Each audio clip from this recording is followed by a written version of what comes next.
Она мне какие-то краски подарила, не знаю, что мне с ними делать, потому что я и не рисую. На самом деле я сразу сказала то, что я бы хотела либо в блонд перекраситься, либо на море съездить. Она сказала, что это необычные краски. Да, то, что это какие-то волшебные краски. Сейчас я тебе сниму.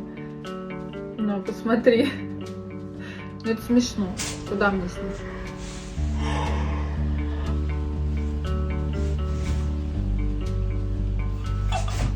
Алло, Лиз.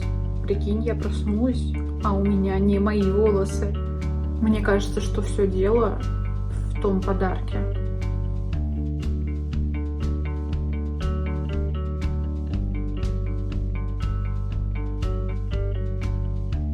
Слушай, я не знаю, что произошло, но за последнюю неделю моя жизнь перевернулась на 380 градусов. Но я всегда их ношу с собой.